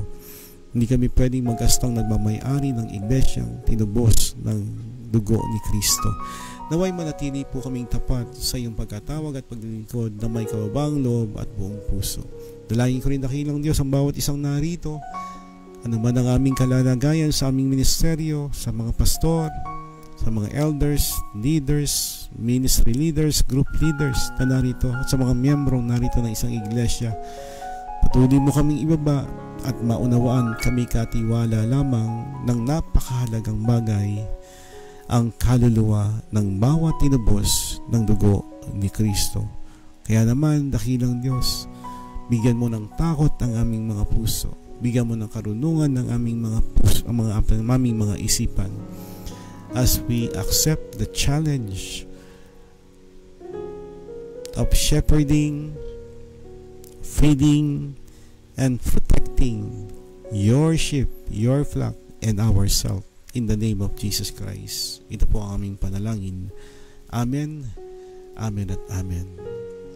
Kapatid, sa oras na ito tayo po'y dumako sa ating intercession. Let us pray for one another at sama-sama po natin ipanalangin ang bawat isa para sa mga kahilingan, panalangin, pangangailangan ng bawat isa sa atin. Samahan niyo po ako to pray for one another. Dakilang Diyos, aming Ama, sa umaga na ito kami po'y lumalapit at papasalamat matapos naming tanggapin ang biyaya ng iyong salita. Allow us, O God, to minister to one another by praying for one another. Dalayan po namin, Panginoon, ang bawat isa ay taos-pusong inilalapit ang mga pangalan na ito, ang mga pangangailangan ng kagalingan, kalusugan, probisyon, gabay ng iyong salita para sa bawat pamilyang narito sa umaga na ito. Dalayan po namin, Panginoon, ang buhay at pamilya ni Ditas Locsin, Mayet Locsin, Anderson Locsin, Antonio, and maging si Lucy Locsin. Dalayan po namin ang kailang buong sambahayan ng pag-iingat. Patuloy mo silang i-cover ng iyong mga kamay, yung kanilang needs, protection, and health, and also salvation ng bawat miyembro ng pamilya. Ang aming dalangin, pagpalain mo sila dakilang Diyos sa umaga na ito. Maghari ang iyong salita at patuloy na lang makita at pahalagan ang mga bagay na ipinagkatiwala mo sa kanilang buhay. We would like to pray for the family ni Teresa de Peralta Bautista, Irene de Peralta, Chi Eba, Disa, Tom Disa. Sama-sama po namin itiyada sa mga pamilya na ito para sa pangangailangan ng kagalingan sa kanilang karamdaman, pangangalaga, proteksyon sa kanilang pamilya, provisyon sa pangangailangan ng bawat isa, pag-iingat sa paglabas ng bahay, sa lahat ng mga sakuna, sa lahat ng mga hindi magandang bagay. Protektahan mo sila, ilayo mo sila dakilang Diyos, at higit sa lahat maghari ka o Diyos sa kanilang mga buhay, at patuloy silang maging tapat sa bawat bagay na ipinagkakatiwala mo sa kanila. Lalo tigit ang iyong salita, ang kaligtasan at ang mga kaloob na ipinagkatiwala mo. Ganon din po sa buhay at pamilya ni J.M. Mata, kasama si Angeline Tibio. Dalayan po namin ang kanilang mga buhay, patuloy yung pagpalain at gabayan. Lalo tigit yung naantalang operasyon ng kanyang ama. Dalayan po namin ang pneumonia, Panginoon, ay gumaling upang ang schedule ng operation this coming Monday, Panginoon, ay maisakatuparan at tanggapin niya ang medical na atensyon bilang kaparaanan mo ng kagalingan at kalakasan sa kanyang pisikal na katawan. Pagpalain niyo, Panginoon, ang buong pamilya ng mga kapatid na ito, kay Brother JM, kay Angeline Tibio, provision, protection, health at paglago sa pananampalataya ang aming dalangin. Paging sa tahanan po at pamilya ng buong Southern Lakeview, ng Lakeview Southern Baptist Church sa Parañaque, sa pamunuan ni Pastor Cesar Torrigosa, Pastor Boying Lamoste, Brother Ernesto Balon, Mark Ilumin, 10 na kayo ng mga mahal sa buhay, sa mga members of the family, sa mga members at family ng mga leaders. Dalayan po namin sa umaga dito ang guidance, protection, pagpalay mo kayo ng buhay, ang kanilang ministeryo, ang hanap buhay at ang mga negosyo. At patuloy mong pagloobin dakilang Diyos, masumpong mo sa kanilang mga buhay ang pagkapahalaga ng mga bagay na ipinagkatiwala mo sa kanila. We would like to pray, Panginoon, sa umaga nito ang pamilya ni Ruby Galang Leonardo, Josepina Molina, and Beth Lopez.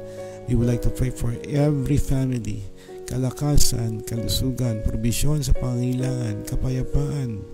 Ang aming dalangin at paglago sa iyong salita, paglago sa pagtitiwala, at patuloy na pagiging mabuting katiwala sa lahat ng bagay na ipinagkatiwala mo sa kanila. Dinggin niyo po kayo ng panalangin para sa kanilang mga mahal sa buhay sa umaga nito.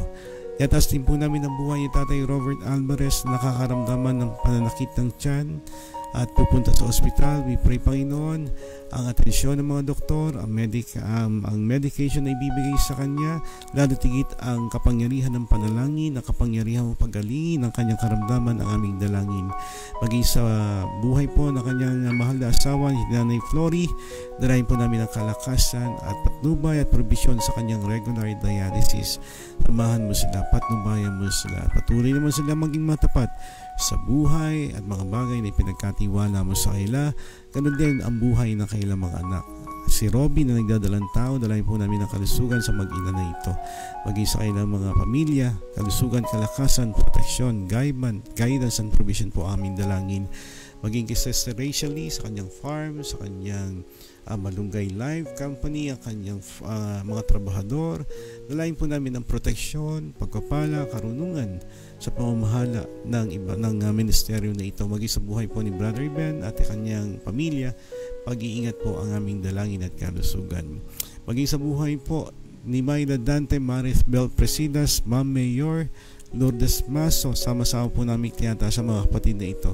Maghari ka, Diyos, sa kanilang buhay. Maghari ang iyong kapayapaan, ang provisyon sa pangangailangan, ang kalusugan at paglagong espiritual. At anumang ipinagkatiwala mo sa kanila, kanilang pahalagan upang maibalik sa iyo para sa iyong kaluwalhatian.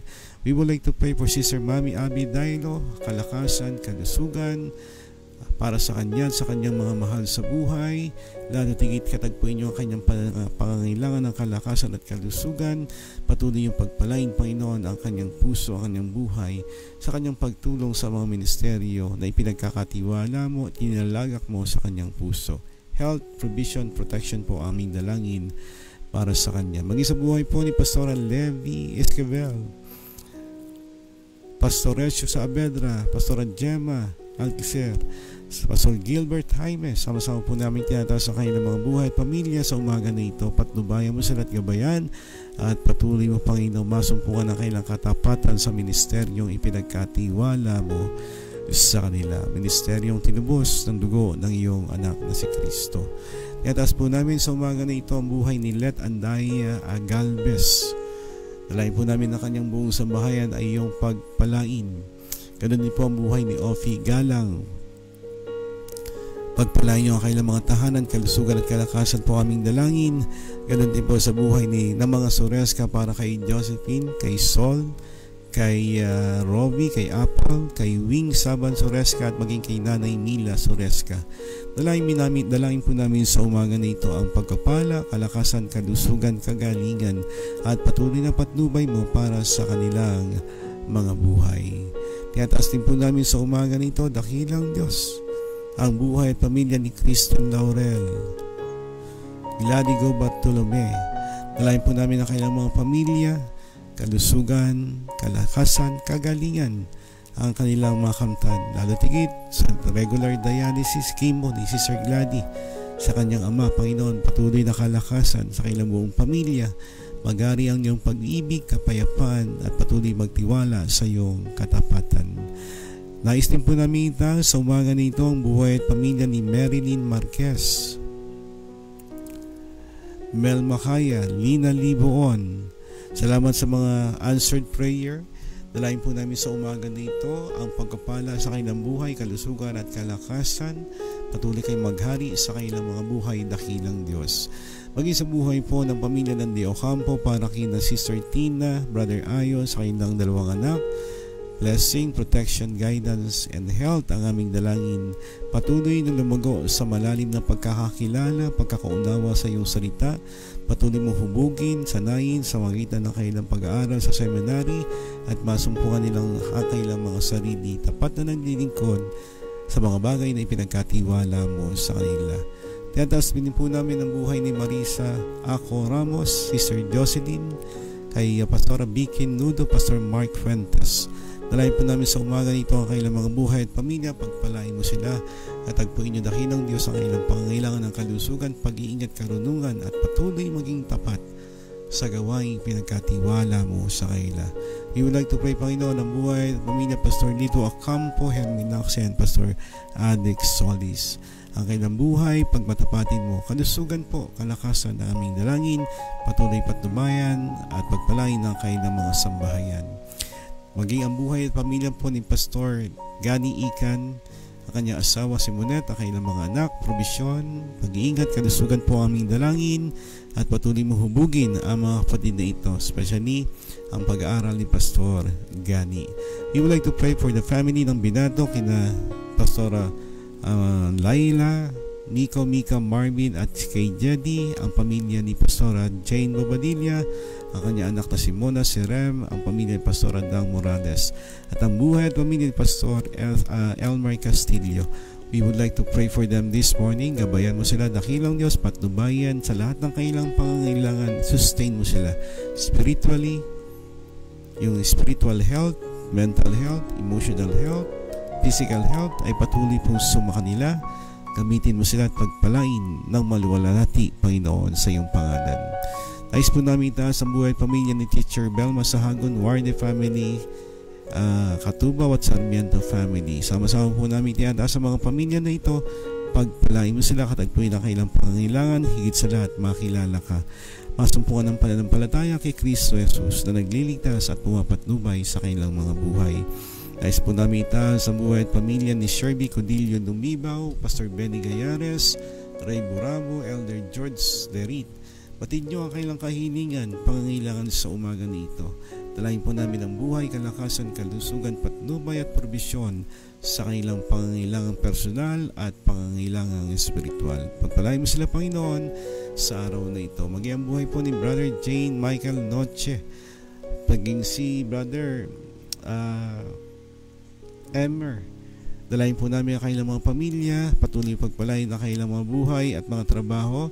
Higit sa lahat, maitaas ang iyong pangalan. We would like to pray, Panginoon, ang buhay, ministeryo, pamilya ni Pastora Loida Bartolome, patnubay, kalakasan, kalusugan po aming dalangin, probisyon sa mga misyon kailang pinupuntahan. Gamitin mo sila for the kingdom expansion and for the glory of your name alone. Ganun din po sa buhay ni Nad Aileen, kay Mami Rivero, kay Let Andaya Galvez, Mary Grace Olita.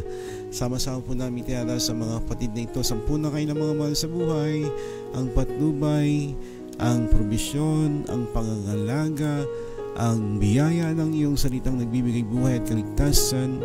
Ilayo mo sila sa lahat ng uri ng kapahaman at karamdaman. Pagpalain mo sila sa umaga na ito.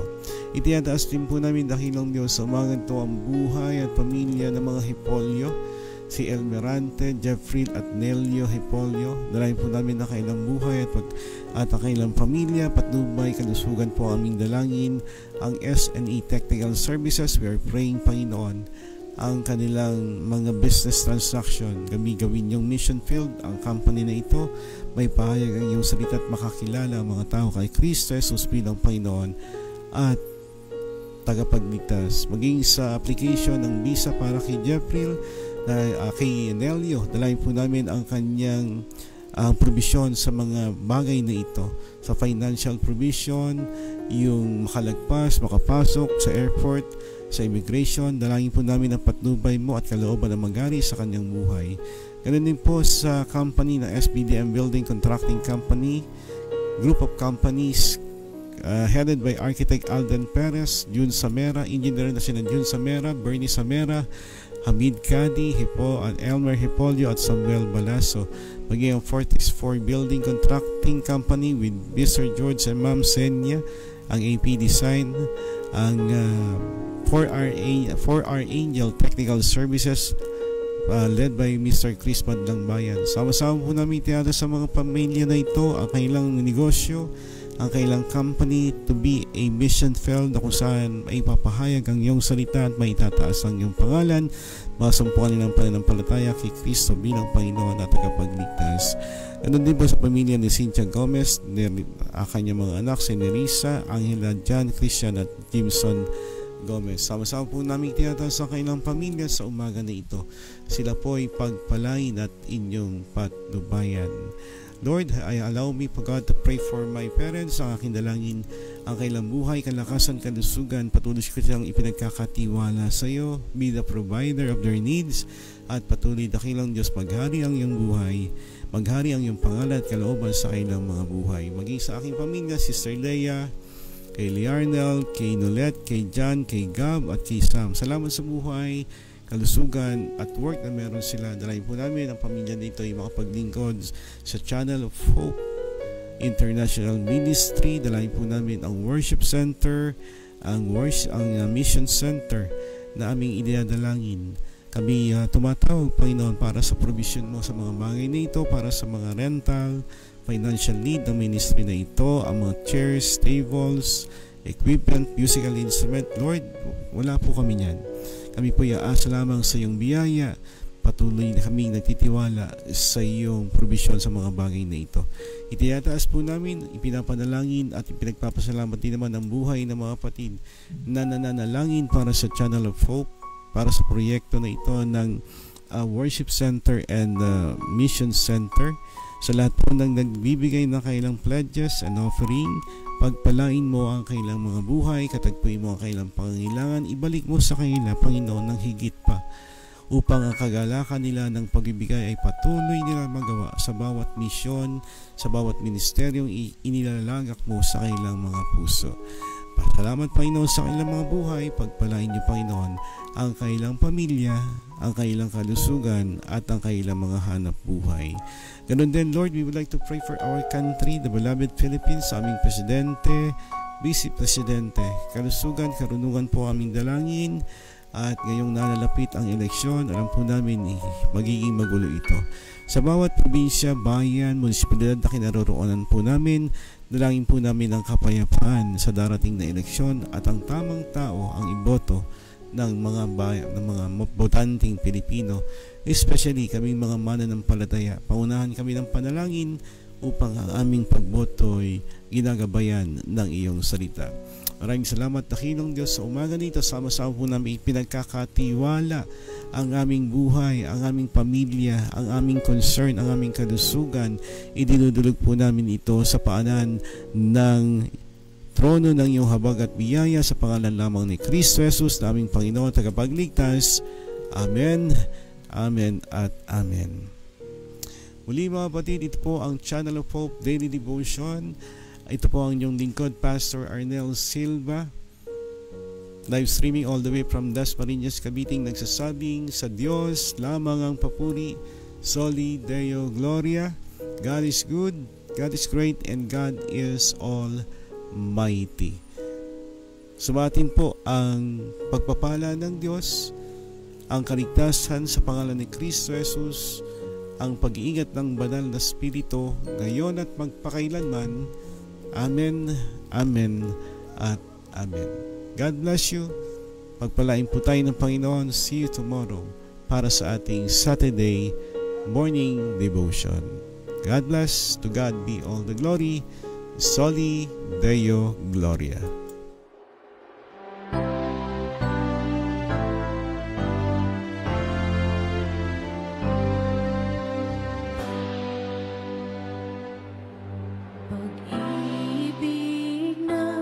Diyos ay di magmamaliw, biyaya niya'y hindi magwawakas, at ito'y laging bago bawat umaga. Ang katapatan mo, O Diyos, dakila sa lahat. Ang pag-ibig ng Diyos ay di nagmamaliw, biyaya niya'y hindi magwawakas, at ito'y laging bago bawat umaga. Ang katapatan mo, O Diyos, dakila sa